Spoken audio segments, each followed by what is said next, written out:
Wasn't that Ajay sir's speech title? Don't try anything to know it. Don't try anything at all to know it. You'll be wondering why I'm saying such an absurd thing. You don't have to try it, because how to use body language, as good as every other politician and TEDx speaker we see, was today exhibited in Ajay sir's speech. The hand gestures are top notch. A lot of us, when we try to first incorporate hand gestures, we are worried whether it will look strange. We don't know what kind of gesture what to use. But with Ajay sir, the actions were apt for what he's saying. They aligned with what he wanted to say, and they were very crisp and clear.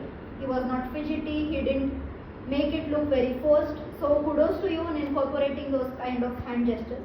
Intentional or otherwise, it went well with us. Second and very important point is about his eye contact. A lot of us, when we are talking, we tend to stare at one particular space or look at one or two of our favorite people in the audience and forget the rest.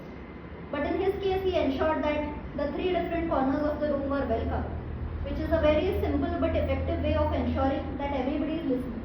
And it's a boost of confidence for you as well when you know that everybody is listening attentively. And third and most important was his use of anecdotes. When he was narrating all those funny anecdotes as to why he pursued his MBA, why he wanted to pursue law, the book he exhibited, all of these are a part of non-verbal communication. While you're telling your story, the gestures which accompany it say a lot about what you're trying to say. Now if I tell you, I stand here, I have a poker straight face and I'm telling you I pursued my LLB because I wanted to understand so. Now this sounds very sad, if I'm saying so. Like, why are you even trying to pursue something? But given the gestures he had and the energy he had, what he wanted to convey to the audience was very clearly communicated. So kudos to you on that. If I were to make a couple of suggestions, it would be, since this project is targeting how to use gestures and body language, a suggestion would be first to avoid pacing across the space you have. Because while your gestures were excellent, you kept moving from the left to the right. In the middle of an anecdote, you moved here and there, and I couldn't quite place why that particular gesture was made or why you kept moving.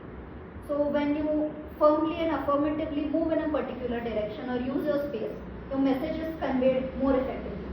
So my suggestion would be to incorporate more of that. And there were certain junctures at which your gestures were there. You were all animated, full of energy and bursting with energy. And at other instances, your hand is either like this or it's at the back. No. Now I don't know whether what you meant with that. While there is nothing necessarily wrong with such gestures, intent behind every gesture we use while we are speaking can work wonders for the panel. And with the kind of energy you've shown in your speeches, I failed to understand why you were nervous at the beginning of the speech. And I hope we see you at some kind of election in the future with that effusiveness and energy. Thank you. Thank you.